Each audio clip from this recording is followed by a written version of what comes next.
Hallo und herzlich willkommen zu einem neuen Video von Playmobilcast. In diesem Video besprechen wir eine Neuheit von Playmobil, die bereits schon angekündigt wurde. Wir sprechen heute über Playmobil High. Tobi, wir haben ein paar Neuigkeiten mitgebracht, ein paar Sachen, die wir erzählen können. Natürlich wissen wir noch nicht so viel, weil noch nicht so viel bekannt ist, aber wir haben den Trailer gesehen, du hast den Pressetext gelesen. Wie geht's dir mit dem neuen Thema Playmobil High? Hi, erstmal. Ich bin sehr überrascht, dass Playmobil fast zeitgleich mit Lego etwas Interaktives rausbringt. Nachtigall, ich höre dir trapsen irgendwie so, als ob die sich da das gegenseitig irgendwie abgeguckt haben. Wäre jetzt mal spannend zu wissen, wer von wem. Obwohl das Konzept ganz anders ist, was ich bisher so gelesen habe. Ja. Damit ihr auch ein bisschen wisst, worum es geht. Also es geht um ein neues interaktives Spielsystem. Und zwar soll das Spielen begleiten, soll die Fantasie anregen, soll ein paar Impulse setzen. Also es soll das Spielen ein bisschen, wie soll man sagen, ein bisschen lebhafter machen, glaube ich, Tobi, ne? Genau, ich glaube, im Großen und Ganzen versucht Playmobil den Kindern nochmal Ideen zu geben. Weil das Ganze soll ja eher einen Hörspielcharakter haben. Das Genau. heißt, du bist anders als bei Lego, bei diesem Smart Brick, wo du ja sehr viel Geräusche hast und wo du einfach so ein bisschen Blink-Blink auch hast und Lichteffekte und so. Das hast du bei Playmobil nicht. Also das Einzige, was du dort hast, sind Geräusche. Und da haben wir pro Rucksack, weil das ist ja in so einem Rucksack versteckt, dieses Abspielgerät, haben wir je 500 verschiedene Aufnahmen. Ja. Und das ist schon eine ganze Menge. Das finde ich schon mal ganz gut. Irgendwann wirst du trotzdem wahrscheinlich alles kennen, je nachdem, wie häufig das abgespielt wird.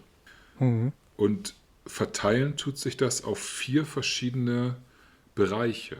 Das finde ich sehr spannend. Du hast einen Abenteuer- und Ideenbereich praktisch, wo du dann halt so ein bisschen Geräusche hast, wo du dann aber auch vielleicht mal gesagt wirst, Mensch, guck mal da hinten in der Entfernung, da sehe ich eine Insel, lass uns da doch mal hinfahren. Dass du einfach so ein bisschen vielleicht auch gelenkt wirst. Dann hast du halt auch noch eine Geschichte, was ich sehr spannend finde, dass du wirklich eine Piratengeschichte dann hörst, wo du dann nicht unbedingt jetzt ein Tablet oder irgendwas für brauchst. Und du hast auch Rätsel. Und diese Rätsel sollen tatsächlich immer mal wieder in einer anderen Reihenfolge kommen, sodass das variiert. Das finde ich sehr spannend, tatsächlich. Ja. Was mir persönlich sehr gut gefällt, worauf sie verzichten, ist halt wirklich auf visuelle Reize, dass es nicht blinkt oder irgendetwas und dass du keine Displays brauchst. Du brauchst auch für die Aktivierung nur einmalig das Handy.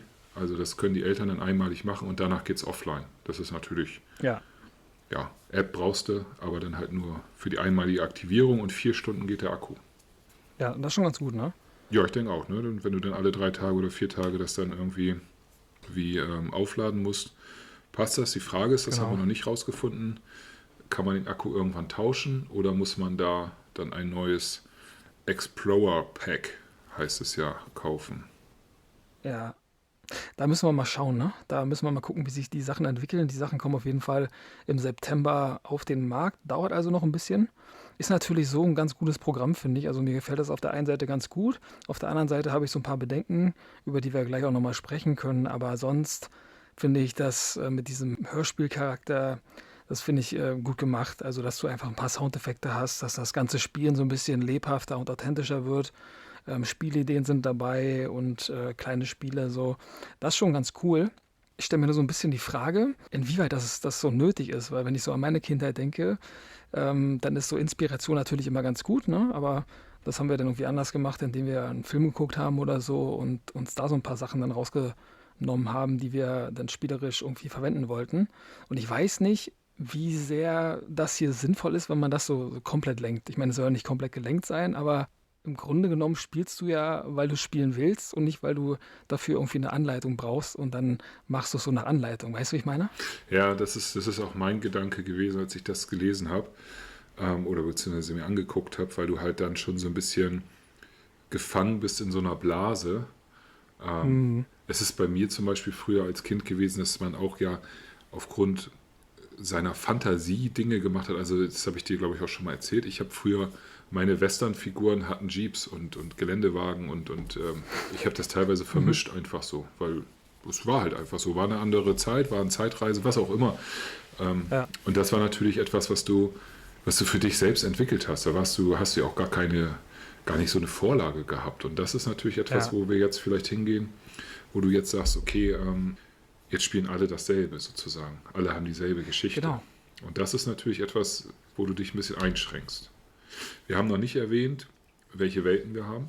Wir haben genau. 4 Stück, ne? genau 4 Stück. Piraten, Polizei, Zoo und Reiterhof.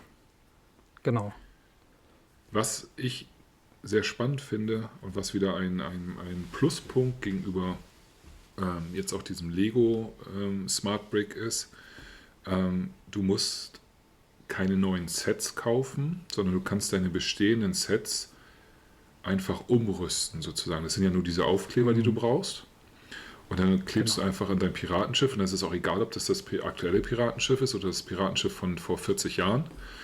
Da kannst du Ja, einfach deine Aufkleber drauf machen und dann läuft halt auch dein Rotbart von 1988 dran vorbei und hat den Rucksack auf dem Rücken und sagt was. na klar. Das ist natürlich eine ganz gute Sache. Ne? Also das muss man, denke ich mal, hervorheben.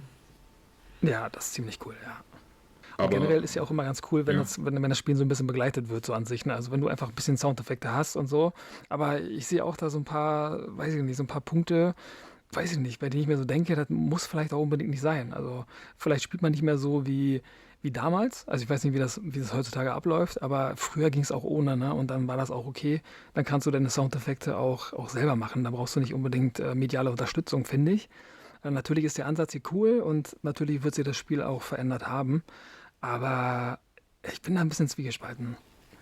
naja, ich glaube, du musst einfach der heutigen Generation irgendwas bieten können, damit sie auf diese Produkte zurückgreifen. Weil wenn du so mal in den Spielzeugladen guckst, egal ob das jetzt Dinosaurier sind oder Actionfiguren oder irgendwas, die haben ja fast alle irgendwelche Funktionen mit Geräuscheffekten oder blinkende Lichter oder was auch immer. Und wenn du dir heute mal anguckst, was so ist ja nicht nur bei den Kindern, ist ja bei uns genauso. Wenn du heutige Serien anguckst und die mal vergleichst mit früheren Serien, es ist alles heute viel, viel schneller, viel, viel hektischer, viel, viel actionlastiger, Hm. als es noch zu unserer Kinderzeit war. Guck mal, als ich jetzt krank war über Weihnachten, habe ich viel Magnum geguckt. Den alten Magnum. Und Hm. das ist einfach, wenn da Schießereien sind, dann wird da 3-mal geschossen und dann war es das. Und heute werden da 25 Magazine leer geschossen und Hm. ja, alles fliegt in die Luft und ich glaube, das ist halt etwas, was du heute, das ist so ein Standard, den du hast und da musst du irgendwie mitgehen. Ja, so wie so ein Zeitgeist. Ja, ich glaube, das ist die richtige Einstellung da. Also, dass du sagst, Zeitgeist ist, ich glaube, ich weiß nicht, wie sich das auch so diese Generation Hörspiel entwickelt, was für Hörspiele gehört werden jetzt. Also, ich kann meinen Sohn ja immer, der ist ja nun sehr durch mich gefärbt und hört halt sehr viel in die Richtung. Der hört halt zum Beispiel viel Playmos. Hm. Und die scheinen ja auch noch zu laufen, weil sie sind knapp vor der 100. Folge. Ähm, Ich glaube, sie sind jetzt mittlerweile beim 3. Jungen angekommen. Der werden ja immer weitergegeben. Ja, also die scheint ja noch zu laufen, die Serie.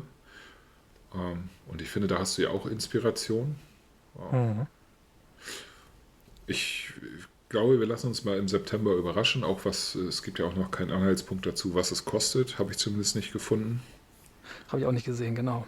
Ja, Ähm, Ob es wirklich dann einfach nur dieser Rucksack ist oder ob das mit einer hier spezifischen Figur dann kommt. Ich denke mal, so eine Figur wird ja nicht den Punkt ausmachen. Es darf auf jeden Fall nicht zu teuer werden, ne? Weil sonst, ja. ja, Sonst wird es überhaupt nicht lukrativ. Ne? Also wir schauen mal, wie sich die ganzen Sachen entwickeln. Wir halten euch auf jeden Fall auf dem Laufenden. Also sobald es hier ein paar Neuigkeiten gibt, das wird ja vielleicht auch noch ein bisschen dauern. Also sobald es ein bisschen konkreter wird, werden wir auf jeden Fall darüber sprechen, werden auch in den Podcast-Folgen darüber sprechen. Und ja, ich würde sagen, wir gucken mal, was da kommt, Tobi, und lassen uns überraschen. das werden wir auf jeden Fall. Wir werden es mal ausprobieren. Irgendwann, Wir werden es vielleicht. ausprobieren, auf jeden Fall. Genau. Wir müssen Playmobil noch aufrufen. Es ist ja der falsche Rucksack dabei. Einer fehlt ja noch, ne? Wie meinst du? Ja, ein Western-Rucksack. Der fehlt auf jeden Fall, da fehlt die ganze Western-Reihe. Da Und, muss noch ein bisschen mehr kommen. Ja, Und zum Schluss nochmal eben, das ist halt der einzige Kritikpunkt, den ich noch habe, den habe ich noch nicht erwähnt, ist halt dieser Rucksack. Das ist natürlich ein springender Punkt.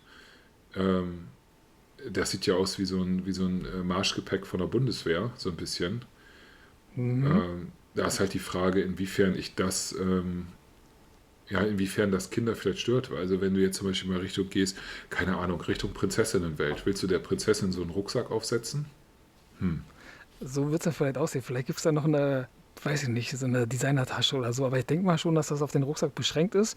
Finde Ja. ich per se nicht schlecht, aber ist natürlich auch ein bisschen überdimensional. Und ich weiß nicht, ob das in jeder Spielwelt so mit dem ganzen Ablauf vereinbar ist. Aber wir gucken mal, was Also da kommt. Und ich habe selten Piraten mit Rucksack gesehen. aus Gründen würde ich sagen, oder? Aber wir lassen uns überraschen und dann, ja, Genau. Wenn euch das Video gefällt, dann lasst gerne ein Like da und abonniert uns gerne und wir halten euch auf jeden Fall auf dem Laufenden. Also bleibt fröhlich, bleibt gesund und bis zum nächsten Video. genau. Macht's gut. Tschüss. Ciao.